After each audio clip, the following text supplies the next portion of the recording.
Assalamualaikum warahmatullahi wabarakatuh.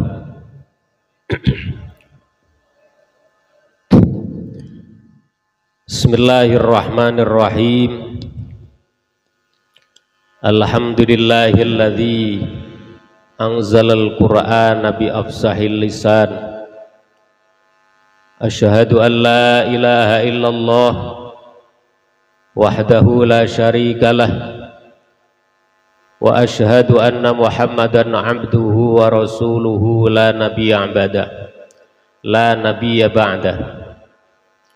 Allahumma salli wa sallim wa barik ala sayyidina wa habibina wa maulana Muhammadin wa ala alihi wa sahbihi wa barik wa sallim. Amma ba'd. Alhamdulillah, kesempatan malam ini kita berkumpul, diberikan rahmat oleh Allah, diberikan kekuatan oleh Allah untuk bisa berkumpul dalam rangka memperingati nuzulul Quran. Allah Subhanahu wa ta'ala memberikan keistimewaan, yaitu mukjizat kepada setiap nabi pada zamannya. Allah Ta'ala memberikan keistimewaan yang berupa mukjizat kepada Nabi Nuh.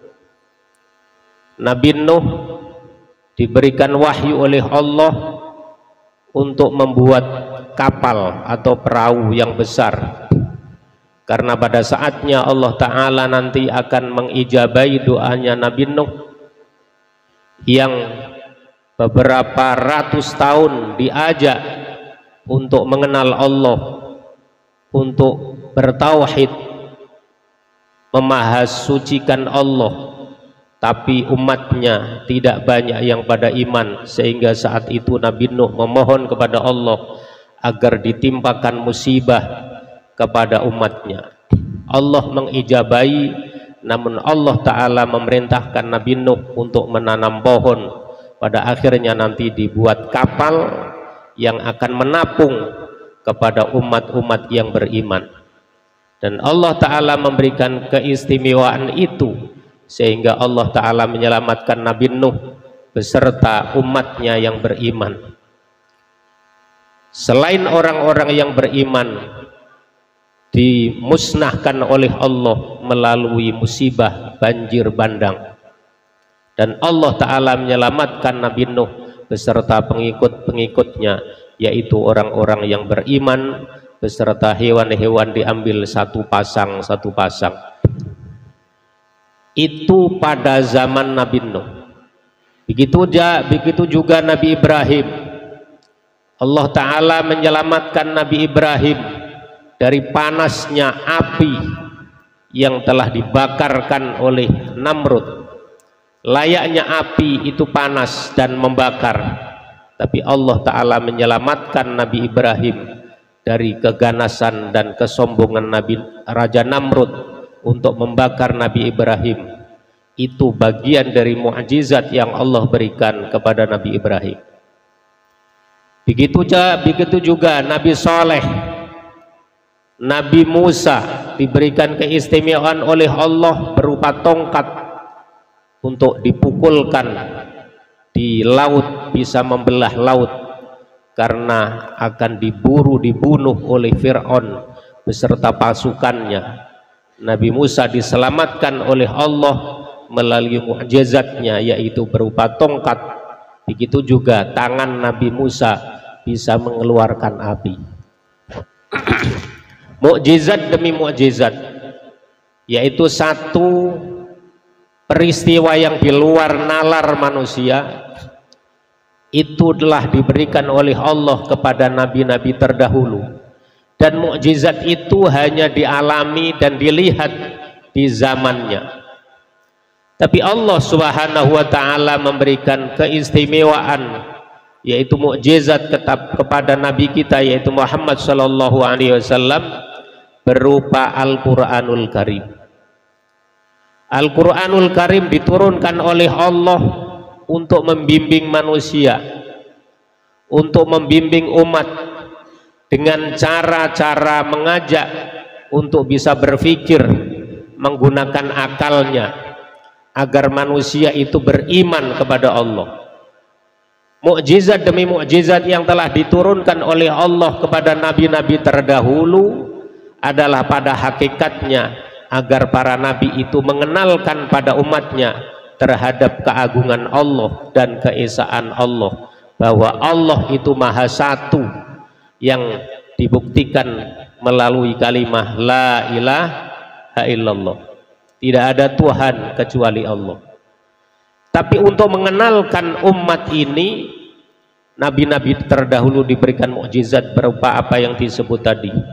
Tapi kepada Nabi Muhammad sallallahu alaihi wasallam diberikan mukjizat berupa Al-Qur'anul Karim, yang oleh Allah Ta'ala Al-Quran itu adalah isinya mengajak berpikir, menggunakan akalnya kepada umat ini agar mengenal kepada Allah, diajak berpikir melalui terciptanya alam semesta, melalui pikiran-pikiran dengan ayat-ayat yang Allah Ta'ala sebutkan, di antaranya wa ayatul lahumul ardul maitah ahyainaha wa akhrajna minha habban faminhu ya'kulun, seperti yang tersirat dalam ayat pada surat Yasin itu.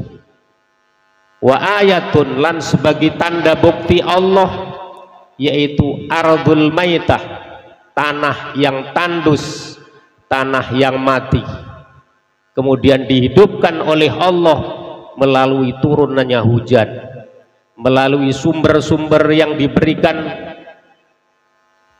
Allah Ta'ala memberikan pikiran-pikiran yang cerdas kepada sebagian orang untuk menggali tanah, bisa mengeluarkan air, kemudian dengan air itu tanah-tanah yang tandus bisa mengeluarkan air, kemudian air tanah itu menjadi hidup.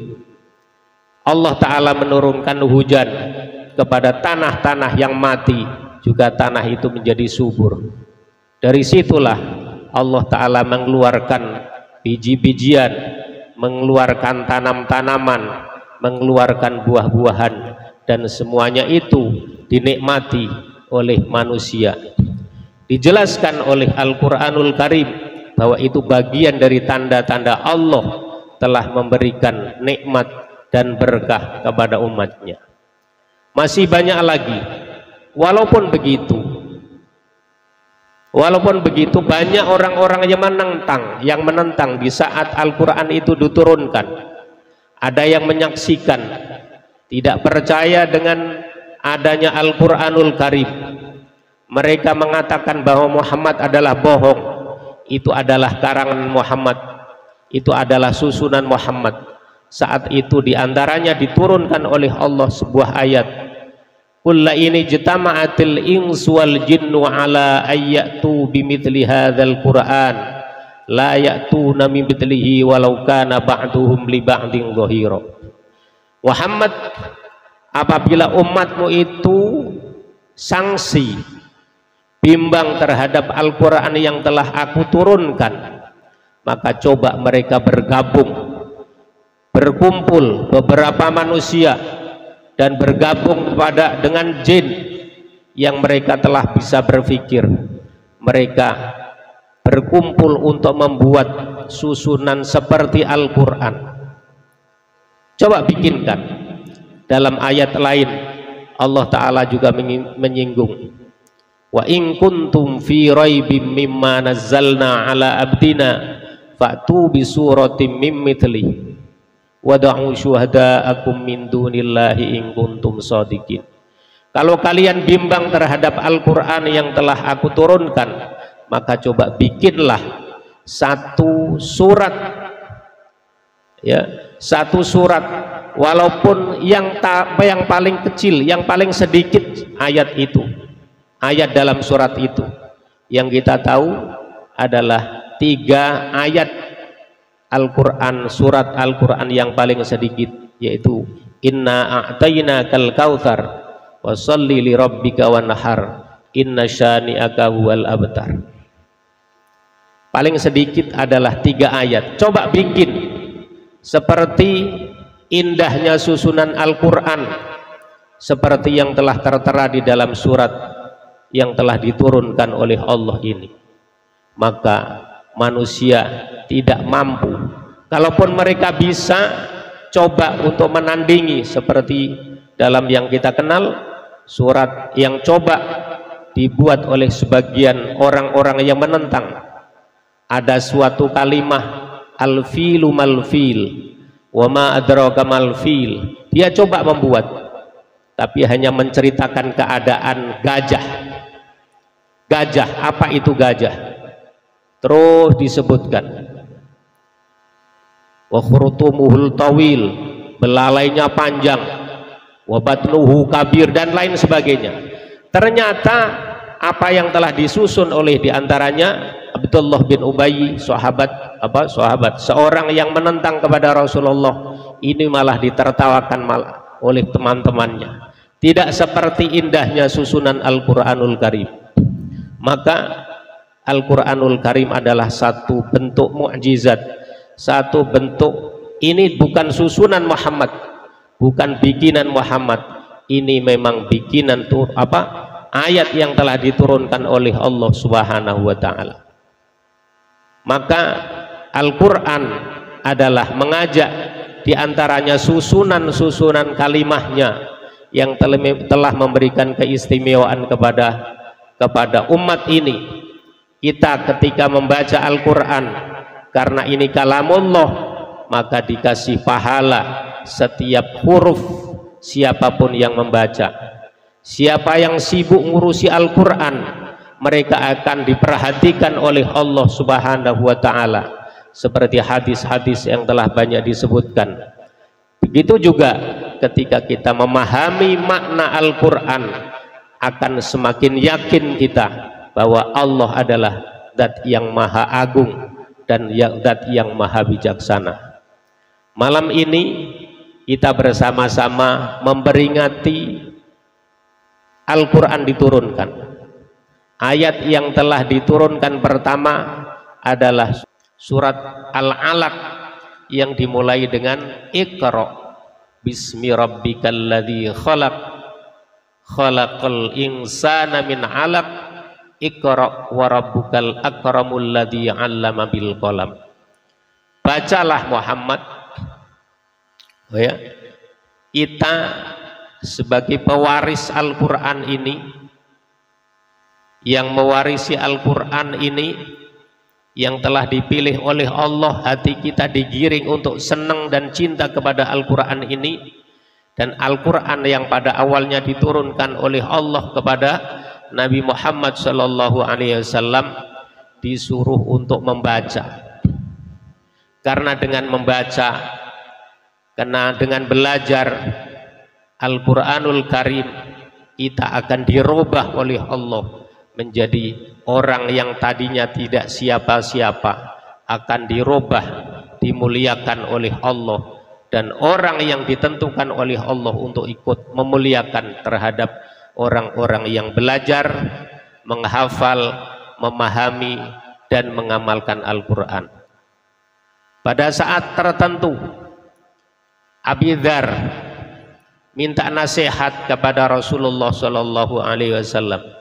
Ya Rasul, ausini ya Rasulullah, ya Rasulullah, berilah kami wasiat ya Rasul. Kata Rasulullah, ittaqillah fa innahu ra'sul amri. Takwalah kalian kepada Allah, sesungguhnya wasiat takwa kepada Allah itu adalah ujung setiap perkara, setiap masalah yang kalian hadapi. Zidni ya Rasulullah, mungkin sudah sering diwasiati dengan takwa. Abi Dzar minta tambah kepada Rasul, ya Allah, ya Rasul, tambahkan wasiat itu kepada kami ya Allah, ya Rasul. Kemudian Rasulullah Shallallahu Alaihi Wasallam menjawab, alaika bitilawatil Quran fa innahu nurun laka fil ardi wa dukhrun laka fis sama. Maka Wajibkan pada dirimu untuk selalu membaca Al-Quran, karena dengan kalian membaca Al-Quran akan menjadi sinar bagi kamu ketika kamu berada di bumi. Ketika kita kepingin tempat kita, rumah kita, tempat yang kita tinggali itu disinari oleh Allah, diberikan cahaya oleh Allah, maka perbanyaklah rumah-rumah kita untuk membaca Al-Quran. Karena dengan Al-Quran yang telah kita baca, Allah Ta'ala akan memperhatikan bahwa kalamku adalah telah dibaca pada orang-orang yang aku pilih untuk menjaga Al-Quran. Ketika Al-Quran itu dibaca di rumah, maka cahaya itu akan timbul di satu tempat di rumah itu. Ketika Al-Quran itu dibaca di mana saja, maka Allah Ta'ala menjanjikan akan memberikan cahaya dan nur terhadap tempat di mana Al-Quran itu dibaca. Kemudian oleh Rasulullah ditambahkan, waduhrun laka fis sama, dan Al-Quran yang kalian baca sebagai simpananmu nanti di akhirat. Karena Al-Quran itu adalah kalamullah, dan ketika kalam Allah itu dibaca kepada siapa saja, maka Allah Ta'ala senang, Allah Ta'ala ridho. Karena bentuk senang dan ridhonya Allah kepada siapapun yang membaca, maka Allah Ta'ala memberikan perhatian kepada orang-orang yang suka dan senang membaca Al-Quran. Maka biasakan kita lesan ini untuk biasakan untuk tadarus Al-Quran. Biasakan kesempatan-kesempatan kita untuk membaca Al-Quran. Juga rumah-rumah kita pada saat tertentu kita bacakan Al-Quran, agar rumah kita disinari oleh Allah, diterangi oleh Allah dengan manfaat dan barokah yang Allah Ta'ala taburkan di rumah-rumah kita.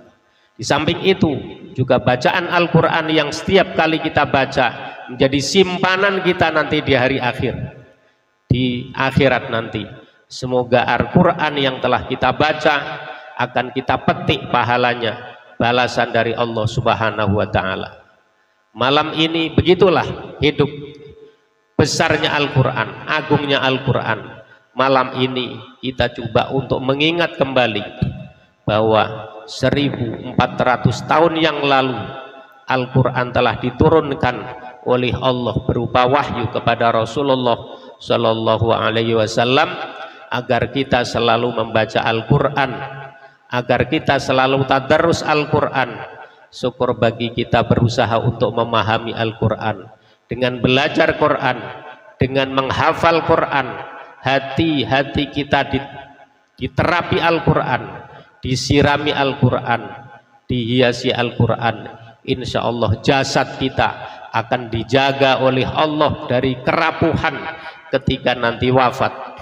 Wa kaifala idza yamutu jismuhu la yafsuda. Bagaimana tidak ketika orang-orang itu meninggal, wafat, jasadnya akan dijaga oleh Allah Subhanahu wa Ta'ala. Karena dalam jasad orang itu ada Al-Quran yang mengalir, ada kalamullah yang telah terserap di dalam fikirannya, ada Al-Quran yang telah tertanam bagi orang-orang yang membaca Al-Quran. Di samping itu, orang-orang yang membaca Al-Quran, yang membiasakan tadarus Al-Quran, juga Allah Ta'ala telah memilih seperti apa yang telah disampaikan oleh Allah. Thumma awrathnal kitabal ladzina istafaina min ibadina. Kemudian aku wariskan Al-Quran ini pada orang-orang yang telah aku pilih. Artinya orang-orang yang belajar Quran, yang menghafal Quran, yang memahami Quran, begitu juga yang mengamalkan kandungan Al-Quran, mereka hakikatnya orang-orang yang telah dipilih oleh Allah Subhanahu wa Ta'ala. Semoga kita bagian orang-orang yang dipilih oleh Allah, bisa selalu istiqomah membaca Quran, tadarus Al-Quran, syukur bagi menghafal Quran, dan pada akhirnya nanti memahami makna-makna yang terkandung di dalam Al-Quran. Amin Allahumma amin.